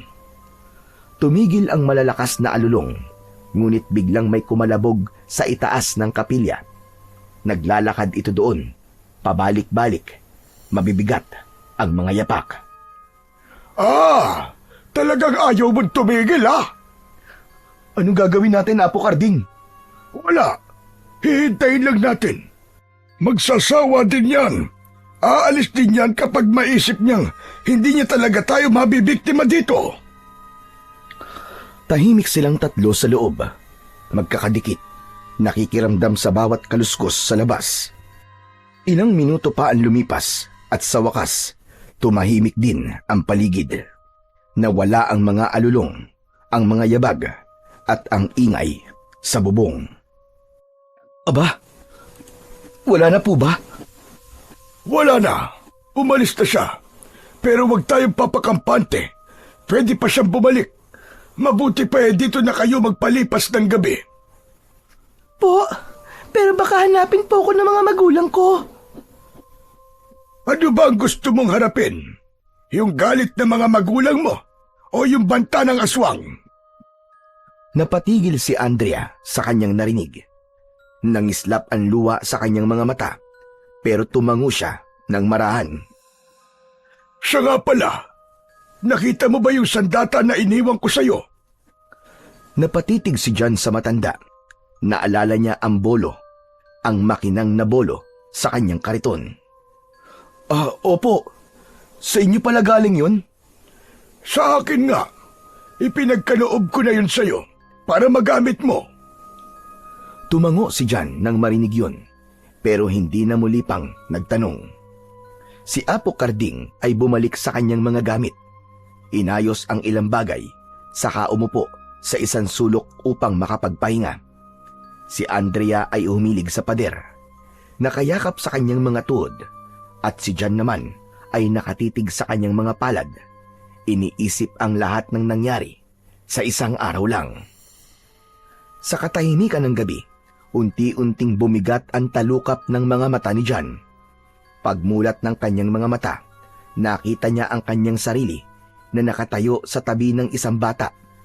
Nang tignan niyang mabuti, siya ito, ang batang Jan. Nakatayo lang ito sa may pintuan, nakatitig sa isang nakakatakot na tagpo sa harapan nito. Dahan-dahan siyang lumuhod sa tabi ng bata. Sinubukan niyang hawakan ito, pero hindi niya magawa. Tumatagos lang ang kanyang kamay. Ramdam niya ang takot, ang sakit na nararamdaman ng batang siya sa oras na yon. Napahagulgul siya ng malakas. Naisip niya na kung hindi dahil sa mga aswang na yon, maayos sana ang buhay niya. May pamilya sana siyang kasama. May nanay at tatay na gumagabay sana sa kanya. Maya-maya pa, nakita niyang tumigil ang aswang sa pagkain. Dahan-dahan itong naglakad papalapit sa bata. Inamoy-amoy ito ng halimaw. Umiyak ng malakas ang bata. Hoy! Hayop ka! Layuan mo yung bata! Napaangat ang ulo ni John. Nakita niya si Apo Karding. Mas bata ng konti ang itsura, pero kilala pa rin niya ang muka. Kasama nito ang ilang kalalakihan mula sa baryo. Sinugod nila ang mga aswang. Nagkagulo, pero ang mga aswang piniling tumakas. Hinabol sila ng mga tao. Samantala, ang bata ay naiwan. Ganon din si Apo Karding. Nilapitan niya si John at maingat na lumuhod sa harap ng bata at sa kamarahan itong niyakap. Huwag ka nang umiyak, iyo. Ligtas ka na. Inilabas ni Apo Karding ang isang piraso ng candy mula sa bulsa at inabot sa batang John. Nanginginig pa rin ang kamay ng bata nang kunin nito ang candy. Huwag kang mag-alala. Magiging maayos din ang lahat. Pinulot ni Apo ang bolo na nasa tabi ng bangkay ng ama ni John. Maigpit siyang hinawakan ng matanda, saka inakay palabas ng bahay. Dinala ni Apo Karding ang batang si John sa mga kamag-anak nito sa baryo. At sa pagkakataong naging malabo na ang eksena, nagising si John, habol ang hininga, luhaan ng mata. Nakita niyang nakatingin sa kanya si Apo Karding. Ikaw yung nagligtas sa akin nun sa mga aswang. Naalala mo na? Opo, naalala ko ng lahat. Kayo po nagbigay sa akin ng candy para kumalma ko. Kayo po ang umakay sa akin palabas po ng bahay. Kayo po nagbigay sa akin ng pagkakataong mabuhay. Tama ka dyan. Matagal na yun. Pero hindi ko yun makakalimutan. Nangako ko sa sarili ko noon na hindi kita pababayaan. Pero hindi ko nagampanan yun dahil na rin sa mga masamang nangyari sa akin. Hindi ko naman nakalain. Naghahaman din pala ang walang awang mga kamag-anak mo na pinagdalhan ko sa'yo. Hayaan na po natin yun, Tatang. Tapos naman na po yun. Pero kahit tapos na, gusto ko pong magpasalamat sa inyo, Apong. Salamat po sa lahat. Tumango ang matanda. Inilapat ang palad sa balikat ni John. Pero John, yung pagsalakay ng aswang kanina, hindi natin yun dapat baliwalain. Natitiyak kung babalikan kayo ng aswang. Kailangan mong maghanda. Po, ano pong dapat kong gawin? Dapat kang maging matapang at dapat palagi mong ihanda ang sarili mo. Huwag mong kakalimutang magdala palagi ng sandata. Yung binigay ko sa'yo, sandata yun ng iyong ama. Pwede mo yung gamitin laban sa mga aswang. Anumang sandata na gawa sa pilak ay makakasugat sa kanila. At kapag nasugatan sila, tiyak na manghihina sila. Kaya gamitin mo yun sa oras ng panganib. Opo, hindi ko po hahayaan na mangyari ulit ang nangyari sa pamilya ko. Yan ang tamang damdamin dyan. Ang galit ay gamitin sa tama. Ang lakas ay gamitin para protektahan ang mga inosente. Matapos mag-usap, tumahimik na ulit sa loob ng kapilya. Pagsapit ng umaga, inaya niya si Apo Karding na doon na lamang tumira sa kanya, pero tumanggi ang matanda. Nagpaalam na silang dalawa ni Andrea at umuwi sa kani-kanilang mga bahay. Sa araw na yon, hindi na siya nakapagtinda pa ng buko. Pagdating ni John sa kanyang bahay, agad niyang kinuha ang bolo ng kanyang ama at tinitigang mabuti. Maya-maya pa ay umiyak siya dahil sa biglang naramdaman niya ang pangungulila sa kanyang mga magulang. Hanggang sa naramdaman niyang nanginig ang kanyang mga kamay. Pinilit niyang kumalma pero hindi tumigil ang kanyang panginginig. Binitiwan niya ang hawak at saka lumabas. Dumiretso siya sa tindahan at bumili siya ng 2 bote ng alak. Nang makabalik sa bahay, umupo siya sa isang bangko sa loob at agad na ininom ang isang bote. Gusto niyang alisin ang lungkot, takot at kilabot na nararamdaman niya. Nang maubos ang unang bote, Binuksan niya na kagad ang pangalawa, pero nang itataas na sana niya para uminom, bigla siyang natigilan. Muli siyang napaiyak. Ang kamay niya ay bumaba at sadyang binitiwan niya ang alak. Bumagsak ang bote sa sahig. Natapon ang alak. Tumayo siya at kinuha ang bolo. Dumiretso siya sa likod ng bahay kung saan nakatambak ang mga kahoy na ginagamit niya sa pagluluto. Pinagtataga niya ang mga yun. Isa-isa ng mariin.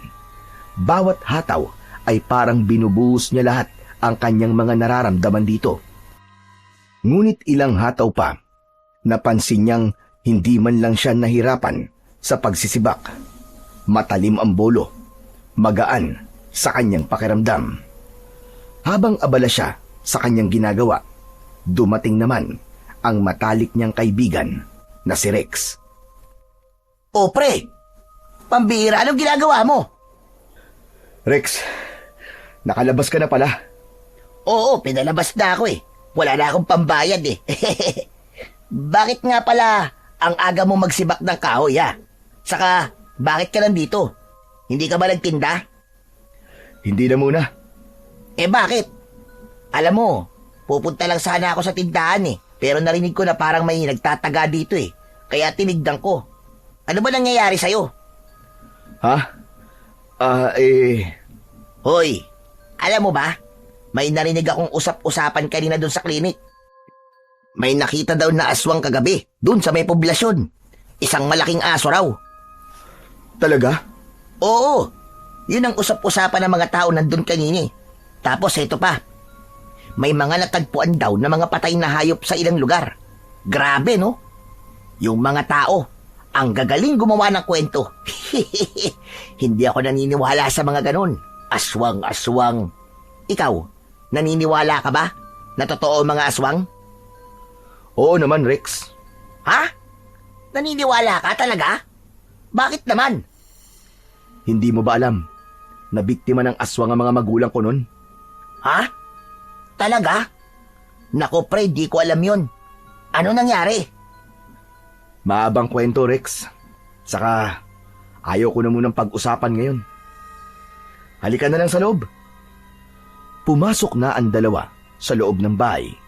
Agad na nakita ni Rex ang basyo ng alak sa lamesa. Tapos ay pasimple nitong inamoy ang kaibigan. Uy! Amoy alak ka, Chong ah. Uminom ka na mag-isa? Pambihira. Ang daya mo naman. Hindi mo man lang ako tinawag. Wala yan. Pampatanggal lang ng nervyos. Nanginginig kasi ako kanina eh. May nervyos ka na? Nako, baka naman alkoholik ka na. Alam mo yun, yung kapag hindi nakakainom ng alak, nanginginig. Si Raulo. Hindi pa naman ako ganun kasagupa sa alkohol, no? Tumigil ka nga dyan. Habang nag-aasaran ang dalawa, may biglang kumatok sa pintuan. Nagkatinginan ang magkaibigan. Nang buksan ni John ang pinto, bumungad dun si Andrea. May bitbit na 2 basket na puno ng grocery. Oh, Andrea, anong ginagawa mo dito? Gusto ko lang ibigay sa'yo to, John. Ano yan? Pasasalamat ko to sa'yo. Ha? Wala ka namang dapat na... Meron, John. Marami akong dapat ipagpasalamat. Dahil sa'yo nakatakas ako sa mga aswang kagabi. Kung hindi dahil sa'yo, baka patay na ako ngayon.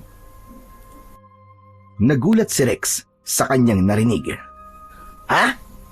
Teka. Aswang? Nakita niyo yung sinasabi nilang aswang kagabi? Oo, muntik na akong biktimay ng aswang na yon. Pero dumating siya. Iniligtas niya ako. Talaga? Iniligtas mo siya, pre? Wow! Ang astig doon. Ang galing mo, ha? Kinuwento ni Andrea ang lahat ng nangyari kagabi. Habang nakikinig si Rex, nanlalaki ang mga mata niya sa takot at pagkamangha. Nang matapos ang kwento, bumuntong hininga ito at bumaling kay John. Anak ng... Totoo? Ang dami palang nangyari sa'yo kagabi. Pero saludo ko sa'yo, Chong. Salamat. Pero Dito kay Andrea talaga humanga kagabi. Grabe, ang tapang pala niya. Parehas lang naman tayo eh. Ayos yan. Alam nyo, hindi nyo kailangan matakot. Kung talagang babalikan kayo ng aswang na yon, nandito ako. Tutulungan ko kayong labanan sila. Hindi ko sila uurungan. Ah, siya ka pala. Yamang nandito ka na lang din, Andrea. Gusto mo bang magmerienda? Sandali at kukuha lang ako sa tindahan. Naku, wag na. Wag ka na magkabala, hindi na kailangan. Aalis din kasi ako kagad. Papasok pa kasi ako sa munisipyo eh. Gusto ko lang talagang iabot tong pasasalamat ko kay John. O sige na. Aalis na ako. Sige, mag-iingat ka, Andrea. Ano bang oras ang labas mo mamaya? Sunduin kita tapos ihatid ka namin sa inyo. Naku, wala ka nang dapat alalahanin. Sila mama at papa, sinabi nila na susunduin daw nila ako. Ganun ba? Sige. Umalis na si Andrea, pero bago umalis, nag-iwan siya ng isang matamis na ngiti kay John. Nang mawala sa paningin ang dalaga, bumuntong hininga ang binata at maya-maya pa, napangiti na rin siya ng konti. Hoy! Aba, anong ngiti yan, ha? Baliw, ano sinasabi mo? Uy, wag ka lang magkaila. Kinikilig ka, pre. Akala mo di ko pansin? Halos manigas ka na kanina dyan sa kinatatayuan mo nang makita mo palang si Andrea. Grabe ha, hindi ko akalain na mabilis ka naman palang dumiskarte. Galing mo, Chong, bilib ako sa'yo. Ikaw pa talaga ang binibigyan ng regalo. Manahimik ka nga dyan. Nagpapasalamat lang naman yung tao eh. Sus, nagkukunwari ka pa. Kunwari, di mo ramdam. Alam kong alam mo na, malakas din ang tama sa'yo ni Andrea. Uy, crush siya ng crush niya. Sana all. Sana all, sana all. Huwag kang ganyan. Baka marinig niya eh. Nakakahiya. Saka, huwag mong bigyan ng mali siya yun. Ay nako, isasanla ko buong pamilya ko, pre. Pustahan tayo. Siguradong may gusto rin sa'yo si Anding. Ikaw ang lakas mo talagang mang-asar, no? Totoo naman kasi yun eh. Nakita mo ba yung ngiti niya kanina? Kinikilig din yun sa'yo kanina, pre. Baliw ka. Wala yun. Ninitian lang ako ng tao eh. Yun na nga eh. Pero alam mo, boto ko doon para sa'yo. Ang ganda na, ang bait pa. Baliw ka talaga. At sa palagay mo, magugustuhan talaga ako nun? Oh, di naman masamang mangarap, di ba? Saka pre, sa dami ng mga nangyari sa buhay natin ngayon, mas okay na may dahilan ka para gumiti paminsan-minsan. Oo nga eh. Sige na nga. Ang dami mo sinasabi. O ano, hindi ka ba magse-celebrate? Wala bang painom ngayon? Shot puno? Ano? Kapal talaga ng mukha mo eh, no? Sinimot mo na nga lahat ng pera ko, inom pa rin ang nasa utak mo. Wala na akong pera. Puhunan na lang meron ako dito eh. Di yung pwedeng galawin. Magpahinga ka na nga. Galit na galit ah. O sige na, binibiro ka lang naman eh. Baka sakali lang naman na lumusot. Pero Chong, mula ngayon, kasama mo na ako. Hindi lang dun sa banta ng aswang. Pati dyan sa ligawan, sasamahan kita hanggang mapasagot mo si Andrea. Natawa na lang si John sa pang-aasar at sa dami ng sinasabi ng kanyang matalik na kaibigan. Hindi nga siya iniwan ni Rex at pagdating ng madaling araw, dalawa na silang naghanda. Balik na si John sa dati niyang routine. Bumangon sila, naglakad sa kalsada, papuntang poblasyon para mamili ng buko sa mga suking biyahero. Madilim-dilim pa ng mga oras na yon. Ayaw na sanang pasamahin ni John ang kaibigan niya, pero ito ang nagpumilit kahit na may injury pa ito sa braso mula sa aksidente sa construction site. Habang naglalakad ang dalawa, may kakaibang presensya silang naramdaman. Parang may nagmamatsyag at sumusunod sa kanilang paglalakad. Chong, may nararamdaman akong kakaiba. Maging alerto ka. Nako, ito na ba yun?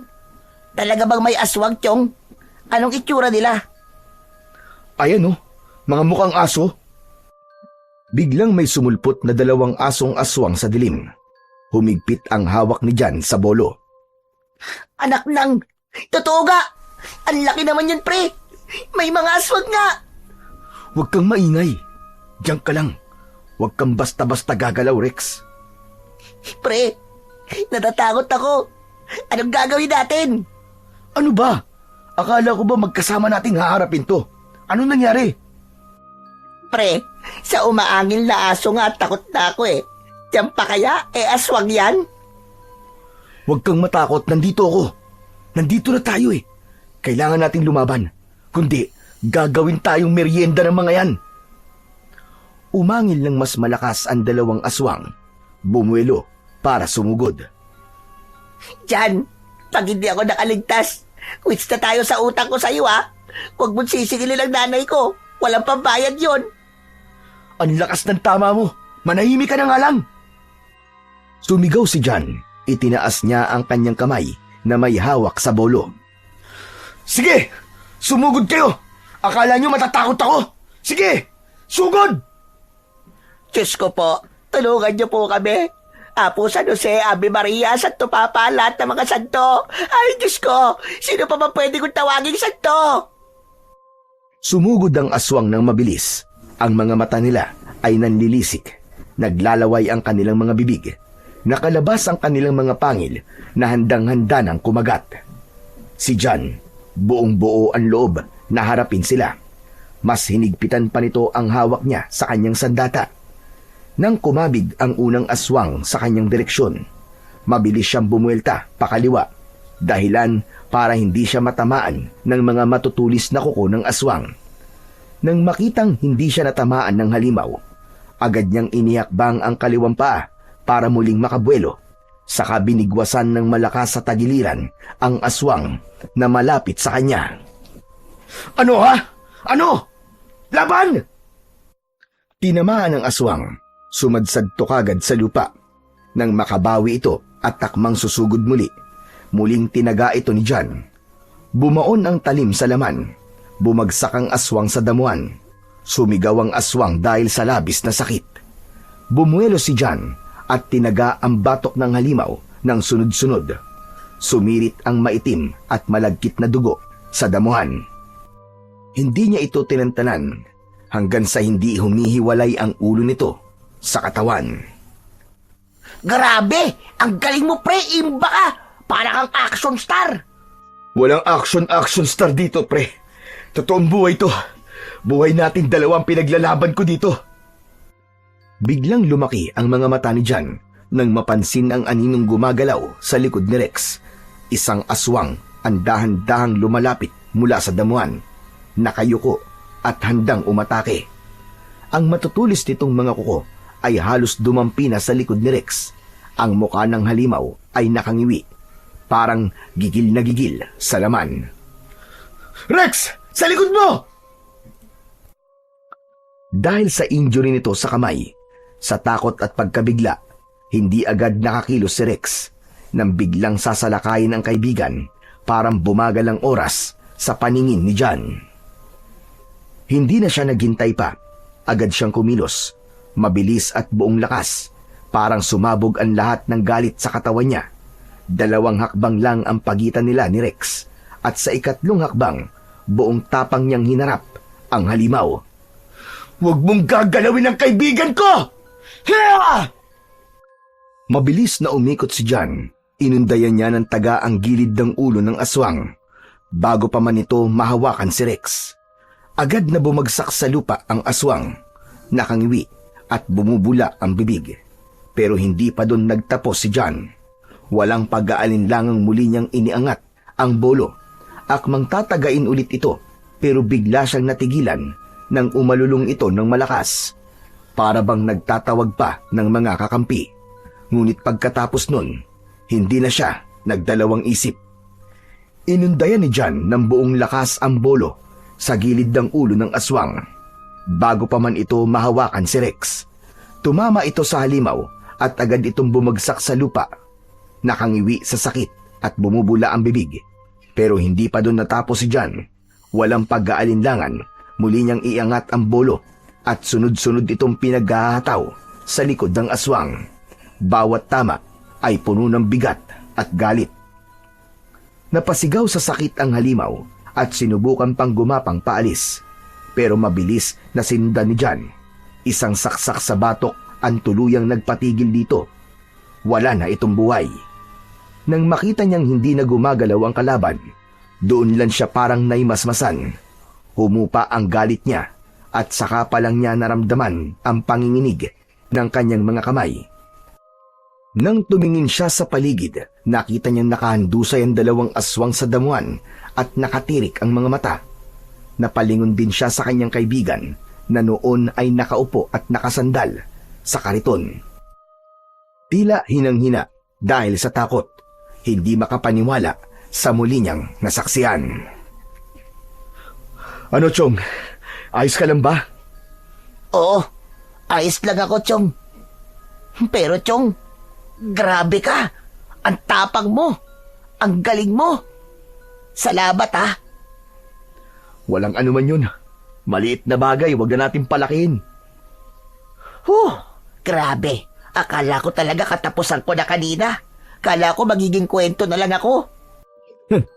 Walang makakagalaw sa'yo. Habang kaya ko, pre.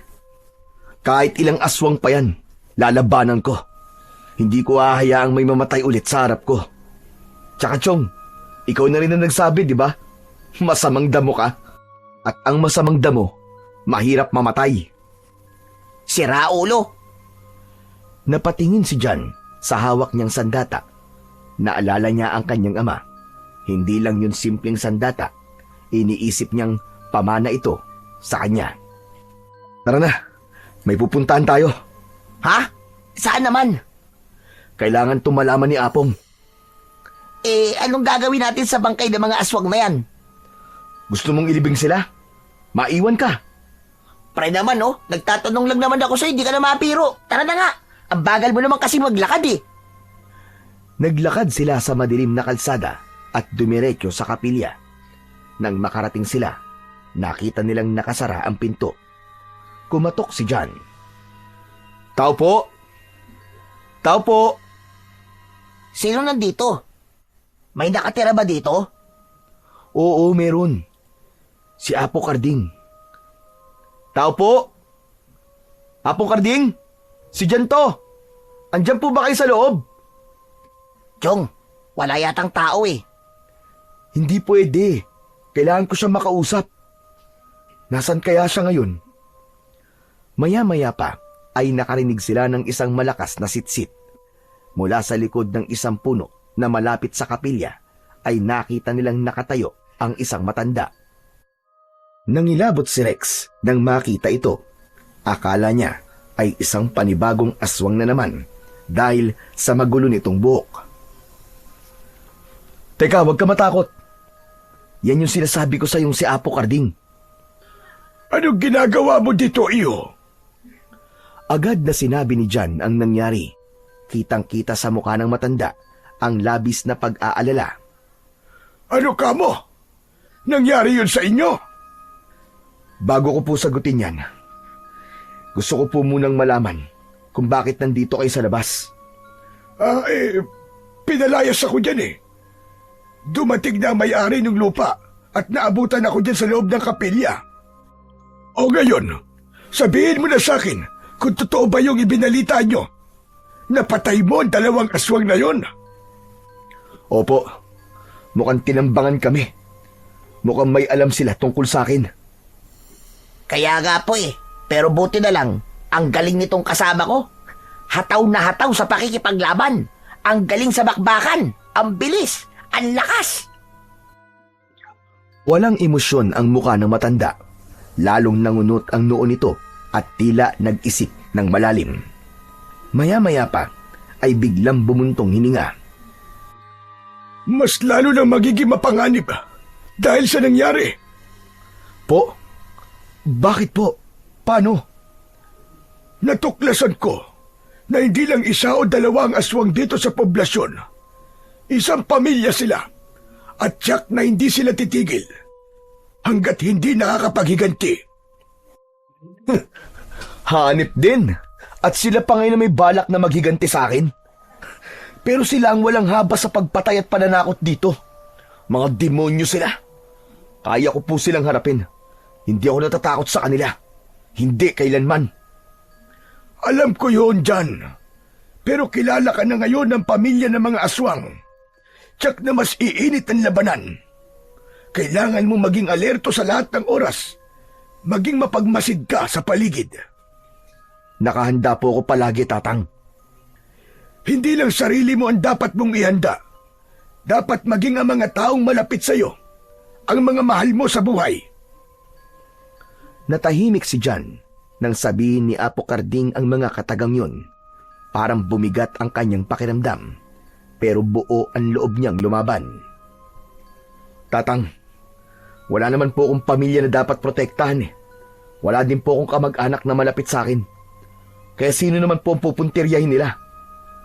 Kung wala, ikaw mismo ang aatakihin nila dyan. Kaya kailangan mong maganda. Kaya ko po to, Apong. Kahit ilang pamilya ng aswang pa yan, lalaban ako. Hindi ko sila uurungan. Magaling iyo. Kaya ngayon, tutuparin ko na rin ang pangako ko sa iyo nung bata ka pa. Ang pangakong hindi kita pababayaan. Tutulungan kita sa gera dyan. Hindi ko hahayaang masasaktan ka ng mga aswang na yon. Napatitig si Jan sa matanda. Kahit matagal na ang nakaraan, parang bumalik sa kanyang isipan ang lahat. Ang araw na nawala ang kanyang pamilya at sinagip siya ng matanda sa mga aswang. Nangako nga ito na ipagtatanggol siya at di pababayaan, pero hindi yun natupad noon. Pero ngayon, muling nangako ang matanda. Nabuhayan ng loob ang binata. Naglakad na ang tatlo pauwi sa baryo ni na Jan.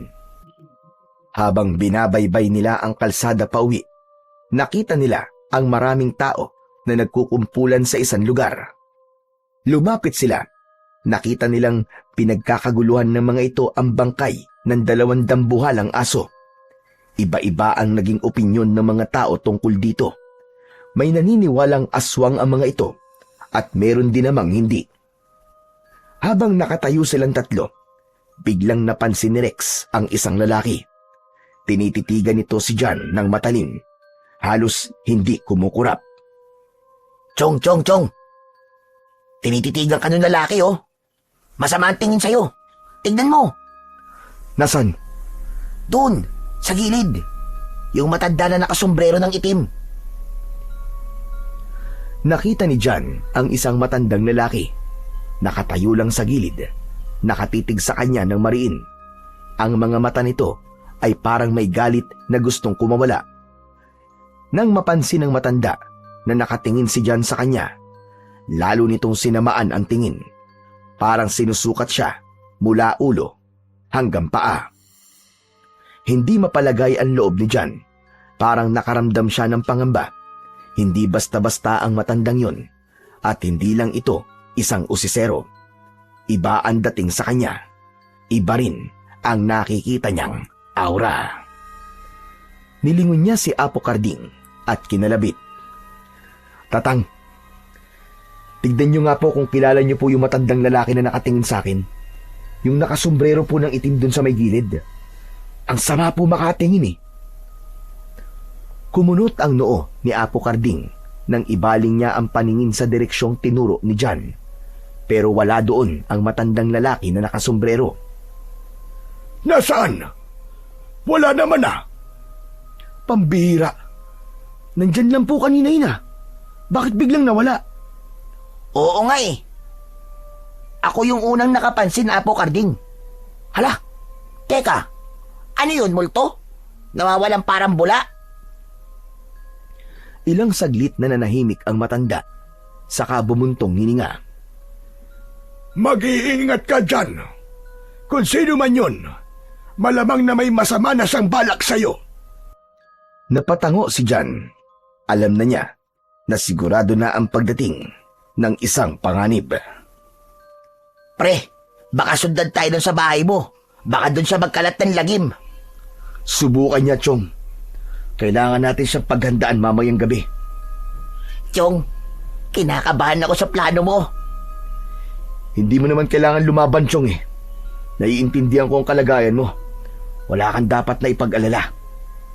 Kung hindi ako makakatulong sa'yo ng pisikal, may alam akong paraan para makatulong sa'yo. Ano yun? Basta, ako nang bahala doon. O siya, umuwi na tayo. Hayaan na natin sila. Ang kailangan natin ngayon ay ang maghanda. Itinulak na muli ni John ang kanyang kariton. Tahimik na sumunod si Rex sa tabi niya. Si Apo Carding naman ay nasa likuran. Matalim ang tingin nito sa lansangan at kahit may edad na, ay halata pa rin ang pagiging alerto. Pagdating nila sa bahay ni John, agad silang kumilos. Nagbigay si Apo Carding ng ilang tagubilin. Nagsabit sila ng bawang sa pintuan. Naglagay ng asin sa mga sulok at inihanda ang mga sandata sa mesa. Ang bolo ni John ay pinakintab at hinasa. Si Apo Carding ay naglalagay ng ilang bitag sa paligid ng bakuran. May mga sanga at tinik na inilagay sa mga pwedeng pagdaanan. Si Rex naman ay tumulong sa pagbuhos ng asin sa mga bintana, pintuan at sa mismong paligid ng bahay. Tatang, sapat na po ba to? Hindi sapat ang paghahanda. Pero mas mabuti na to kaysa wala tayong magawa. Nang matapos na sila sa kanilang ginagawa, nagpaalam na si Rex sa kanila. May gagawin daw itong importante. Hanggang sa sumapit na ang gabi, tahimik na ang buong paligid. Pero si John at si Apo Carding ay gising pa. Naghihintay, nag-aabang, nakapwesto sila sa sala ng bahay. May mga sandata sa tabi nila. Maya-maya pa, may narinig silang kaluskos sa labas. Tatang, narinig niyo po ba yun? Tumango si Apo Carding. Agad na umalingasaw ang masangsang na amoy sa paligid. Nandito na sila. Handa ka na ba? Kinuha ni Apo Carding ang kanyang punyal at si John naman ay pinulot ang kanyang bolo. Sa isang iglap, may tumalon sa bubong. Agad na lumabas ang dalawa at hinarap ang pagbabanta ng mga aswang na yon. Nakita nilang 3 aswang na mas malalaki ang katawan, mas mabibilis ang galaw, halatang sanay sa laban. Agad na sumugod ang isa kay John. Nasalag niya ito pero nasugatan ang kanyang braso. Aray! Anak ng... Hindi na siya natapos magsalita dahil muling sumugod ang aswang pero biglang humarang si Apo Carding. Sinalag ng matanda ang atake, saka isinaksak ang patalim sa tagiliran ng halimaw. Napaatras ang aswang, ngunit sa likod ni John, may isa pang aswang ang sumugod. Tinamaan siya sa balikat. Hindi ako papatalo sa iyo, halimaw ka! Umikot ang binata at sinalubong ang nagwawalang aswang. Tinaga niya ito ng sunod-sunod. Napaurong ang kalaban pero hindi pa rin bumabagsak. Lalong naging agresibo ang mga aswang. 2 na ang sabay na sumugod kay John. Tinamaan siya sa likod. Napaluhod siya. Hawak pa rin niya ang bolo pero nanginginig na. Ayos ka lang ba iyo? Patay na ang isang aswang. Kayang-kaya na natin ito. Tinamaan ako, tatang. Ang sakit. Parang nangihina ako. Nakita ng matanda na matindi nga ang tama ni John. Dumudugo ang likuran nito at may humahalong kulay itim na likido sa dugo. Palatandaan na may kamandag ang sugat. Sigurado si Apo Carding na nadilaan ito ng aswang. Anak ng lintik! May kamandag! Namumutla na si John. Nakita rin ni Apo Carding ang paninikip ng paghinga ni John. Tumatagaktak na ang pawis sa noo ng binata. Huwag kang bibigay dyan! Kapit lang! Huwag mong hayaang lamunin ka ng kamandag! Lumaban ka, iyo! Tumango si John. Ang enerhiya nito, pababa ng pababa. Huwag ka na munang gagalaw! Ako ang bahala dito. Tatang, kahit nangihina ako, lalaban pa rin ako. Nang makita ni John na muling pasugod ang dalawang aswang, pinilit niyang tumayo. Hinintay nilang dalawa na makalapit ang mga ito sa kanila. Nakatutok sa mga aswang ang kanilang hawak na sandata, pero biglang may narinig silang mga ingay ng tao, mga sigawan at mga yabag. Maging ang mga aswang ay tumigil sa pagsugod. Ano po yun, Tatang? Hindi ko alam. Nandito na kami, Chong! Apo Karding! Dumating si Rex kasama ang ilang mga lalaki na kasamahan niya sa construction site. Nakilala ni John ang ilan. May mga dalang kanya-kanyang sandata ang mga ito, at ang isa ay may dala pang lambat. Nagkagulo nang makita nila ang dalawang aswang na mas lalong lumaki ang katawan. Tila naninindak, pero hindi nagpatinag ang mga lalaki. Agad na itinapon nila ang lambat at nahuli ang isa. Agad nila itong sinugod at pinagtulungang patayin. Ang isang aswang naman ay sumubok tumakas, pero hinabol siya ni John mula sa gilid. Inangat niya ang bolo at isang malakas na taga sa batok ang tumapos dito. Gumulong ang ulo ng aswang sa lupa. Sumirit ang itim na dugo. Bagsak ang halimaw at natapos ang laban. Yes! Tapos na! Patay na silang lahat! Wala lang mga halimaw! Nagtagumpay tayo! Panalo tayo, mga kasama! Pagkasigaw ni Rex ng ganun, nagsigawan ang ilan, nagsitalunan sa tuwa at nagkamayan. May iba pang ang niyakap ang mga kasamahan. Hindi sila makapaniwala na nakapatay sila ng aswang. O, di ba? Sabi ko naman sa'yo yung isang kamay ko, naging marami. Mabuti na lang at nakahanap ako ng mga kamay na handang tumulong. Ang galing mo, Chong. Ngayon, ako na ang may utang sa'yo. Utang ko sa inyong lahat ang buhay ko. Salamat. Salamat sa inyong lahat. Tumango si Apo Karding. Duguan ng balikat at may sugat sa noo, pero nakatayo pa rin. Abasya, maraming salamat sa inyong lahat. Alam nyo, malalakas ang mga nakalaban nating aswang. Malalakas ang mga nilalang ng dilim. Pero kung sama-sama, kaya natin silang tapatan. Mas lalong lumakas ang sigawan dahil sa tuwa. Pero ilang minuto ang nakaraan, si John biglang nawalan ng malay. Agad silang pinagtulungang dalhin sa bahay ng isang kilalang albularyo sa malapit na bayan. Doon ay maingat na ginamot ang mga sugat ni John at Apo Karding. Maingat na nilinis ang mga tama sa kanilang katawan at matagumpay ding naalis ang kamandag ng aswang sa dugo ng binata. Umaga na nang payagan silang umuwi. Pagkarating nila, bumaba na kagad si John sa tricycle. Nagulat siya nang sumalubong sa kanya si Andrea. May hawak itong maliit na supot ng tinapay. Kitang-kita sa mukha nito ang matinding pag-aalala. Nang makalapit siya kay John, niyakap niya ito ng marahan. Wala siyang pakialam sa mga taong nakatingin. John, nabalitaan ko ang nangyari sa'yo. Mabuti na lang at ligtas ka. Hindi nakapagsalita si John. Noon lang may yumakap sa kanya ng ganun. Nag-alala ako para sa'yo, John. Talaga palang binalikan ka ng mga aswang na yun. Masaya ako na buhay ka. Napangiti si John at sa araw na yon, nagsimula ang unti-unting pag-usbong ng pagmamahalan sa pagitan nila. Lumipas ang maraming taon.